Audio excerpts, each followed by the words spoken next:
take you live to the Central Texas Command Center in the heart of the resistance. It's Alex Jones. And the resistance is in your mind to Hollywood, the globalists, all of it. And for all my foibles, I am passionate, I am upset, I am angry, I'm territorial. I've studied history, and I see we're being conquered by a bunch of globalist opportunists, but I see Hollywood, their whole system falling apart. But I wonder, how do they think they're going to bring in millions? I mean, there's just Muslim refugees all over Austin. They weren't here 5 years ago. It's just everywhere. New York, London, you think it's like an Islamic city. And then my thing is, they're rude to you. They're mad at you. Once they become the dominant group, they're not accepting. They kill gay people. They enslave women. And then you're not supposed to say that. And then the left's all... Jake Tapper, said, "Oh, beautiful, God is greater, God is great." It's so beautiful when it was reported that the guy was screaming Allah Akbar. I already played the clip 5 times, I'm not going to play it again. And it's like, what a sick freak. But no, he thinks that's his muscle. See, Jake Tapper is a psychopath. He takes us being nice as weak. He sees Muslims willing to kill people as strong. He wants to cozy up as a sycophantic piece of crap. Am I accurate in saying that, or is that an oversimplification, Mr. Gern?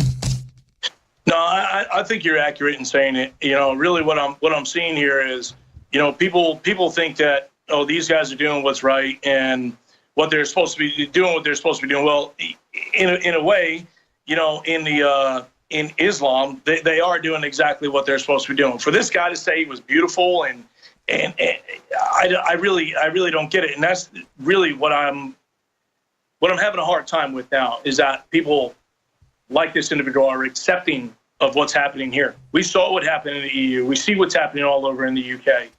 There's no way. That's the talking point. Accept it and say it's beautiful as a good cucked Stockholm Syndrome person like Tapper. I know. I heard it last night, and I just, I got so mad. It was unbelievable to hear somebody say, "This is we need to accept this as the norm. Accept this as the norm." No, this isn't the norm, and this isn't what we need to be accepting at all. Not one bit. We are America, and we believe in our rights. We believe in our Constitution, and we need to hold to it.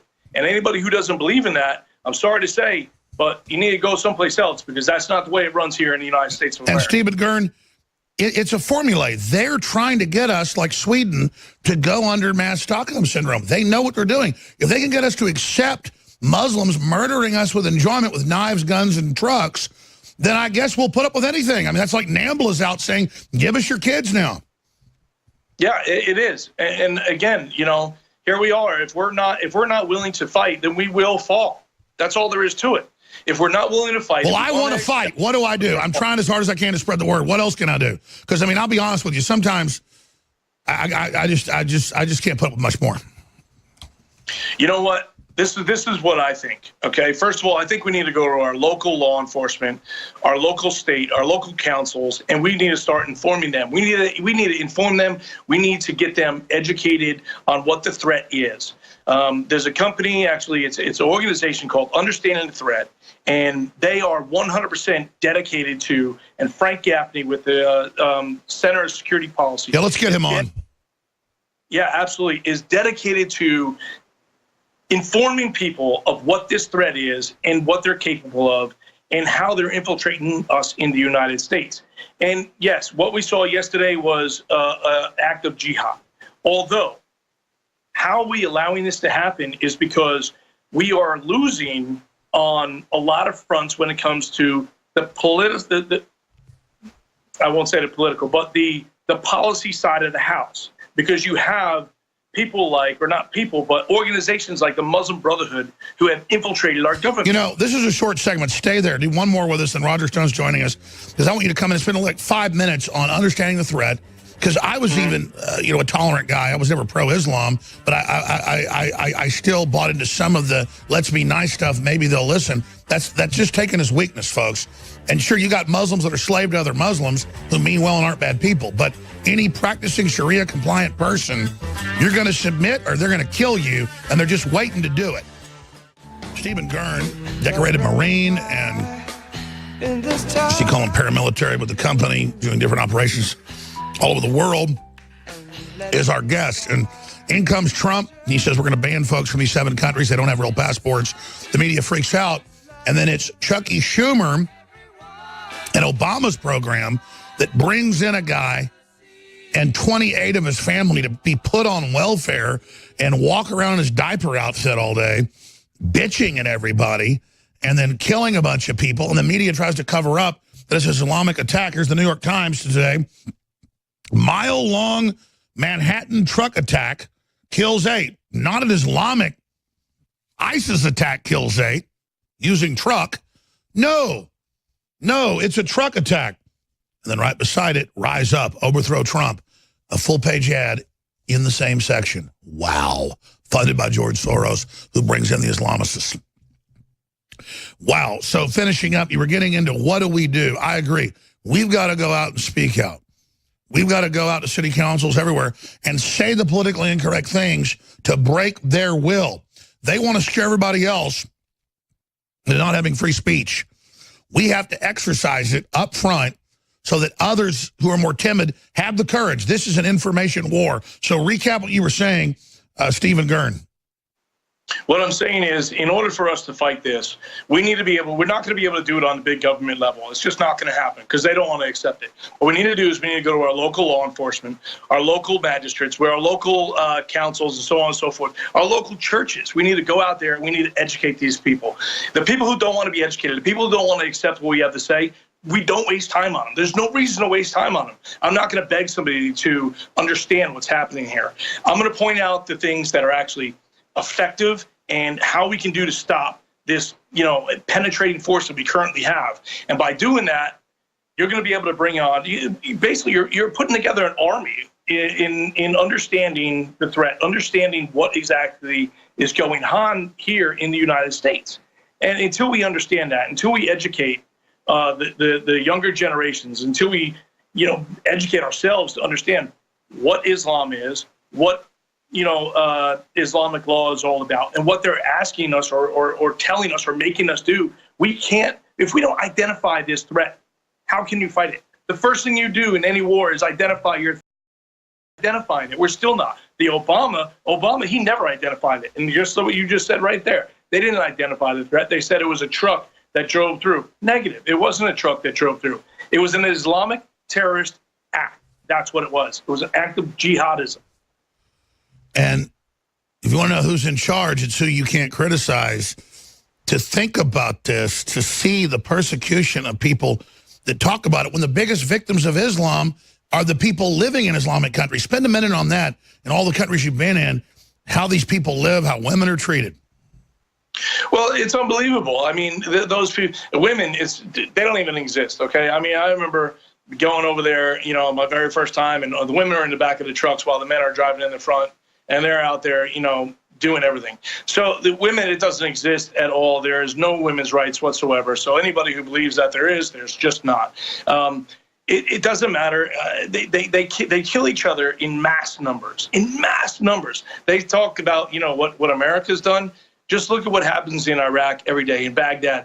Vehicle bombs going off, killing 100 people. It's the norm. It's the norm over there, and it can't be the norm here. And that's the problem, is people aren't seeing that people are just evil. They don't care about anything. And maybe the reason why this group of people are killed because they were Sunni and they weren't Shia, or this Shia is killing a Sunni. It's not ever going to end. I mean, they're going to kill each other, and they're definitely going to kill us because. And why would we export tens of millions from the very worst, poorest, backwards, bloodbath countries of inbred insanity? Why? What is the end game? I can't figure out what the end game is. I'm trying to figure that out in such a way. It baffles me that the left hates America and hates Christianity and is ugly, and it's a form of cucking. They want, just like devil worshippers want to sacrifice a child to be bad. This is just an act of nastiness.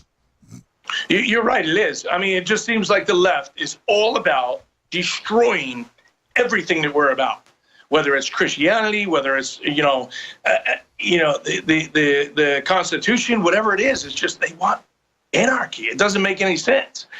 And again, if we don't educate ourselves, we don't educate the generations and work with people to understand what we're facing, we are going to lose this fight, and we cannot lose this fight. I see, like you said, CNN, MSNBC, even Fox News saying, it's the new norm, relax, let's just not talk about it. But when some scumbag, lunatic, white terrorist goes and kills poor, innocent black people, 9 of them, every white person was to blame. Every Southerner was to blame. Every Christian was to blame. And I went, wait a minute. We're a diverse group. We're not to blame for him, but I decry what he did. But when Islam does it, oh, Islam's not involved. When, like you said, he was following exactly what Muhammad said to do. Exactly. And again, we go back to identifying our threat. If we don't identify it, which we won't. I mean, okay, so, we have a guy who went in there into a black church and he goes and kills a bunch of people, okay? What did we do? What did we say? We said, oh, well, he's a racist. And, the Confederate flag is a racism flag. So we're going to get rid of all the Confederate flags. Now we're going to get rid of all the statues. We're going to get rid. So, okay, now he killed him with a truck. So are we going to go ban all the trucks now? Is that what the Democrats are going to do? We're going to go ban all the trucks that are being rented? No, they don't want to identify the actual threat. The threat that it was is the person and the diseased ideology. It's not an ideology. It is what they believe. It is 100% what they believe. Islam is Islam. There is no, So you're saying it's not a sub-ideology. That's what I meant, it's the political Islam. It is the conquering, cancerous, Orthodox Islam. Yeah. It's what they're trying to get us to accept. But, I'm having a hard time accepting it myself. So. Well, here's the deal. We can't let this continue, and we can't lose our rights while we then won't even profile people. 5 years ago, the FBI tried to arrest him. Obama wouldn't. Just like San Bernardino. The FBI agents that investigated those guys 2 years before were under criminal investigation for civil rights violation. Obama's Justice Department tried to put FBI and federal marshals in jail for investigating the San Bernardino shooters. 2 years before, they should have gotten medals. Exactly, they should have. And again, what it comes back to is if you identify somebody who you think may not be right, and you expose that person, what happens?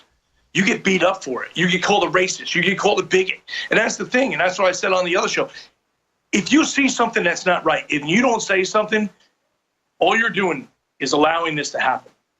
For me, if I see something that's not right, and you know what, if they're going to call me a name because of it, if it prevents a terrorist attack, then that's what I'm going to go ahead and again, the terror attacks are bad. We're sorry for those that died. But again, there's the overarching drive politically of why is this being done? What's going on? And then you look at Hollywood and all their hate of just anything good. It's just degeneracy. All right, my friend, facebook.com/Stephen.Gern. Stephen Gern, thank you so much. We look forward to having you back on very soon. All right, thank you. Appreciate it, Alex. Hope you have a good day. You bet. Yeah, that guy has hundreds of millions of views on his videos and, 6,000 followers on Twitter. A lot more folks need to follow that. Now, Roger Stone's hosting the balance of the hour, and then he's going to be hosting Into the War Room in studio with Owen Schroyer. Roger Stone, tell us what you got coming up. Well, Alex, we're going to talk about what has been learned from the JFK documents. We exclusively broke here at InfoWars the president's bold and courageous decision to release the classified documents pertaining to the murder of President John F. Kennedy. We're going to talk about the tug of war with the intelligence services and their efforts to mount a rear guard action and cover up through censorship the guts of those.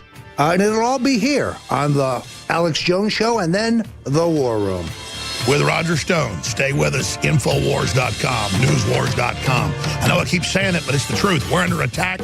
Our only hope is that you spread the word. But here's the secret. We're your hope as well. We're in this together. Stay with us. I'm going to hand the baton to Rogers. He's going to be on for hours coming up with Owen Schroyer. He has so much to get to. And if I was up here saying, we're the heart of the rebellion, we're the tip of the spear, you're the resistance, we're changing the world, if it wasn't true, it'd be comical. But when I sit back and I realize it's not talk, it's not even a good feeling. It's like a sickening feeling, but sickening in a good way, like it's so epic, so real, so timeless, so big that you can feel the victory. You can see the finishing line, but you know it's going to take everything you got to claw across it. But then you look back at tyranny and other nations that have fallen, and who wants to conquer us? A bunch of devil-worshiping pedophiles. I don't just say that. That's who they are. And you're like, I need more energy to beat these people. It's the opposite of feeling strong or confident. It's feeling like we need to get more strength. We need everything to defeat these people. That's my frustration. It isn't fear when they come after me of what they'll do to me. It's fear that I'm too weak. I mean, when you think about these pedophiles we're up against, ladies and gentlemen, you think about the scum of the earth we're fighting. I mean, that's who they are. They've organized these forces globally and how bad they are and what they're doing to us. And you realize we have a chance to break their will. They want to break our will. And that's why I'm telling you, when you share the articles, the videos, the links, we're seeing more censorship the last few months than we saw 10 years before. And soon I'll be able to reveal to you the stuff they're doing behind the scenes, but strategically we're not revealing it yet. But they already tried to destroy my life and my family, and I'm not complaining. I told everybody I'm asking for it. I'm willing to do it. I just need you to know that it's not just you're watching Alex Jones or Roger Stone. When you pray for us, number one, providence. When you spread the links, the articles, the videos, the material, and talk to people in person. When you go down to city council or other places and speak out where they can't censor you, or at the soapbox or the church in the third dimension, not just online, it moves the world and gets more lemmings out of their trance. Now is the time of awakening. And when you financially support us and just commit to do it, sign up for auto ship on whatever products it is that you need to reorder, whether it's coffee or supplements or, you know, whatever, it changes the world. And I'm coming to you because it's like a man calling for a glass of wine before he fights or whatever, like they used to say. It's not even out of courage you do it. It's out of you're too alive. You know, you're so awake and you just want to ensure that you're not overconfident and that you've got what it needs. Because in this war, like any war, money is king. And so just go buy the supplements, buy the books, buy the videos, buy it all, buy it aggressively, put bumper stickers up, get aggressive, start your own show, do your own thing. I'll have you on. I want to win. I want to get these people off our backs. Look, we didn't start this fight, but man, I'm not taking it lying down. And I will defeat them. I will defeat John Podesta. I will defeat Hillary Clinton. I will defeat Hillary, all her minions and Soros and all of them. It's not like we're in business fighting with each other over a contract. These people want to literally erase the Renaissance. They are a bunch of scum who are threatened by freedom. And I will not bow to them and their inbred hordes of Islamicists they're bringing in. I will not bow, and I'm getting ready to go flamethrowing. And I don't say that out of the position of like, oh, I'm about to get even tougher. I know how times are, seasons are. Now is the time for all of us politically to really turn it loose and really give them our full fight. Roger Stone, for the next couple hours, is hosting right into War Room coming up. Roger, thanks for letting me jump in here. But listeners, please support us today. Make the commitment, or we're already going to have great victory into the future off of all the things we've done. And I know we're going to win, but I want to win handily. And it's so easy if you commit to buy the products. We will expand. We won't just continue on. We will expand. We will be victorious. Roger, go ahead. Sorry for taking over. Alex, many thanks. You know, I think it was Nietzsche that said, that which does not kill me makes me stronger. I agree with Alex Jones. Do the lefties not understand that these personal attacks on us, these threats to kill my wife, my family, my children, and perhaps worst of all, my beloved dogs, this only makes me angrier and stronger and more firm in my resolve to expose the globalists, to expose the globalists, and expose those who would destroy the foundations and principles of America. CBS has a little film that they put up. Let's show that because it shows you how vicious the attack has become.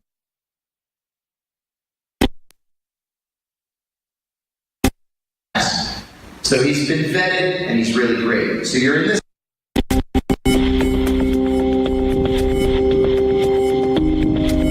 We're having some technical difficulties because we're doing two studios between each other today, but that's okay. It's live, it's worldwide, and we're going to break here in a minute, so we'll probably come back up to there. But for radio listeners, we can go over some of this for people and just break down how savage and how vicious they've gotten. How long is this clip, guys? And then I can introduce it to you, and we can come back to it after the break.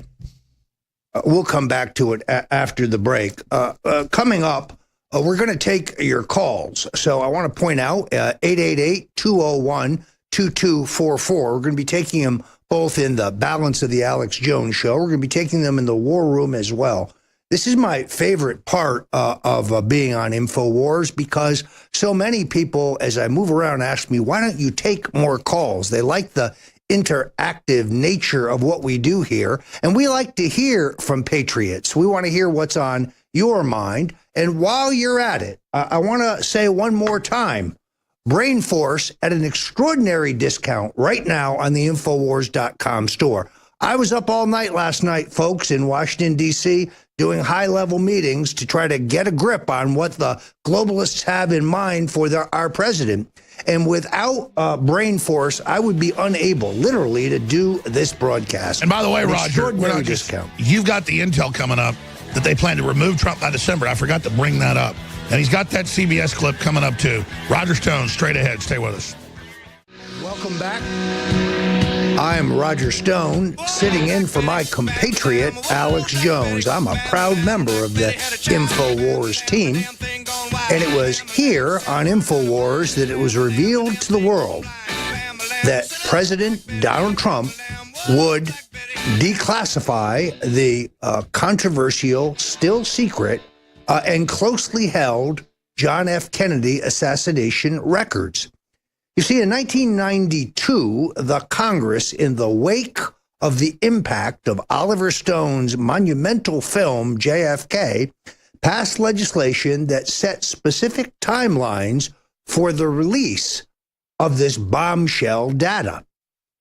Even in the initial releases in the 80s and 90s, the deep state, the military-industrial complex, indeed, those responsible for the murder of President Kennedy, managed to redact and censor and hold back much of the data. When I spoke to the President of the United States 2 Thursdays ago, only 2 days before his historic tweet announcing that he would release this classified information, he was most interested in transparency. He was most interested in full disclosure. And as I predicted, the deep state, the Central Intelligence Agency principally, caught by surprise, had to move into high gear on a rear guard action to redact, that means black out, censor, and hold back as much of the data as possible, hoping that the American people would learn little and that their myth that Lee Harvey Oswald, a communist nut acting alone, shot President John Fitzgerald Kennedy 3 times from the back. Unfortunately, now, thanks to President Trump's courageous and bold decision, that narrative hasn't held up. What have we learned? Well, one paragraph that was brought to the fore in this release shows that the Surgeon General of the United States concluded that John Kennedy had been shot from the front and that the bullet entered at the neck, at the trachea, which is why a tracheotomy was hastily performed on him to hide that entry wound. Big problem for the government. What else did we learn? Well, we learned that the Russian KGB conducted their own independent investigation into John Kennedy's murder, and they determined that Lyndon Baines Johnson, LBJ himself, old big ears, was the man who orchestrated the death of his predecessor. You see, Lyndon Johnson knew that the Kennedy Justice Department was hot on his heels in both the Bobby Baker and Billy Sol Estes corruption investigations. And he knew that Attorney General Robert Kennedy wanted him not only off the 1964 ticket, but he also wanted him in a federal penitentiary. Yes, LBJ was the man staring into the abyss. We also learned in the new disclosures that French intelligence, at the request of First Lady Jacqueline Kennedy, conducted their own investigation, and they determined that Lyndon Baines Johnson was the ringleader of the plot to kill our president. What else did we learn? Well, we learned that Lyndon Johnson, as a young congressman in his early political career, was a member of the Ku Klux Klan. That puts him up there with Senator Robert Byrd of West Virginia. No wonder they wanted this information withheld and kept from the American people. After all, Lyndon Johnson, who styles himself the civil rights president, even though in his years in the Senate, he blocked every major piece of voting rights, housing rights, or civil rights legislation, was reinventing himself for the consumption of the American voters. LBJ, a member of the KKK. We also learned that the government was aware of two witnesses who saw two men running from the site of the murder of the Dallas police officer J.D. Tippit, and that neither one of those men met the physical description of Lee Harvey Oswald. We also learned that the casings found on the ground at the site of Oswald's alleged shooting of Tippit were from an automatic weapon. Yet, when Lee Harvey Oswald is arrested at the Texas movie theater, only minutes later, he's found with a revolver. So more and more information coming to the fore from President Donald Trump's historic decision. Next up is going to be an examination of the incendiary diaries of the legendary CIA agent and agent provocateur E. Howard Hunt.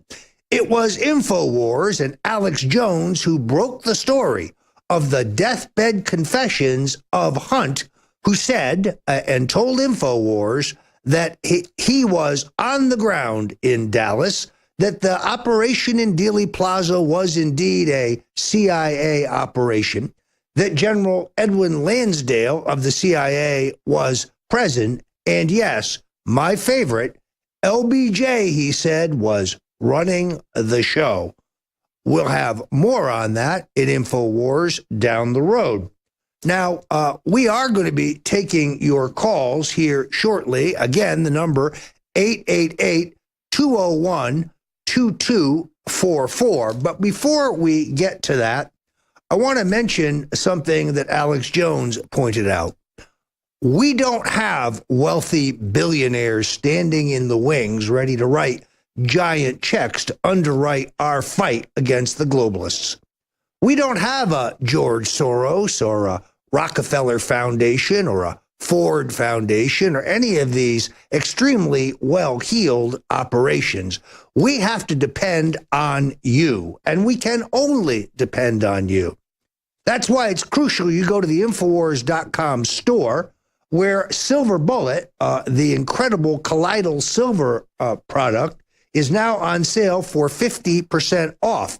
I don't know how Alex Jones slashes these prices and does it successfully. I guess it means we can move more product, more volume, but that is what is paying for this beautiful new studio. That is what's paying for our expanded programming on the War Room. It's only because patriots like you have stepped forward and gotten some of the very best all-natural products you can find anywhere in the market today. But when you help yourself, you help us. Now, I particularly like the T-shirts, the First Amendment-oriented T-shirts.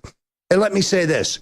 When I speak around the country, when I spoke in Salt Lake City this weekend, At least 3 people showed up wearing their classic Bill Clinton rape T-shirts. Now, this T-shirt is still available at the Infowars.com store, but not for much longer.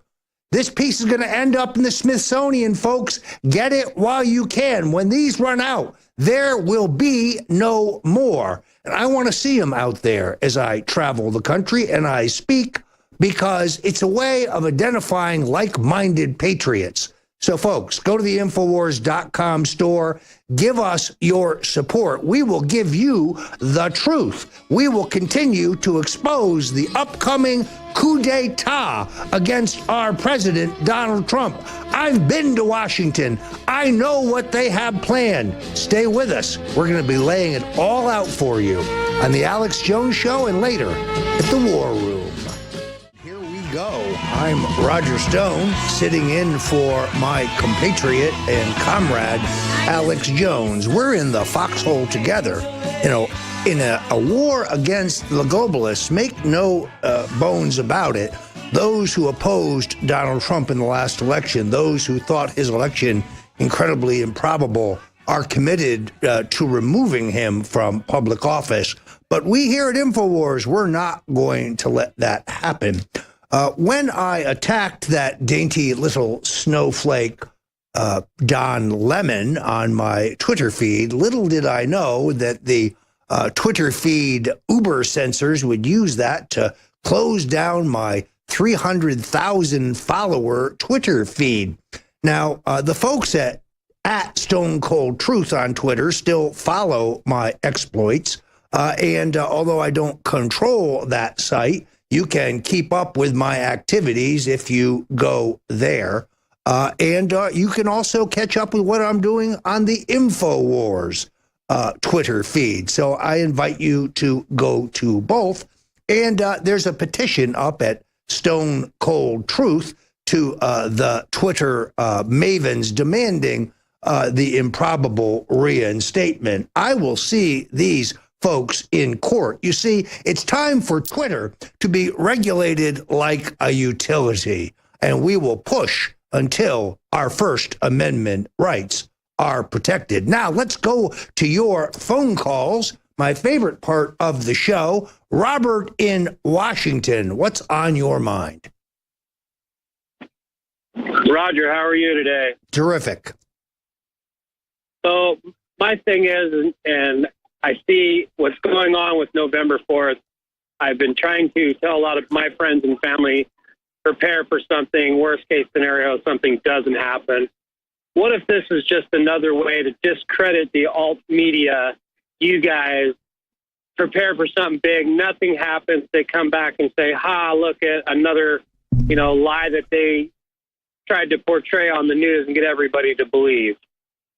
Well, I must tell you, I think that is unlikely, because what I found out yesterday is that this agate prop that they have planned for the streets, that they are ginning up with their Tom Steyer paid-for TV commercials, with their Soros-financed full-page newspaper ads, that's just one part of the plot. This is part and parcel of an effort to try to invoke the 25th Amendment. Now, under the 25th Amendment of the Constitution, if a majority of the cabinet and the vice president decide that the president is non-compos mentis, that he is no longer mentally stable and able to fulfill the duties of his office, he shall be removed.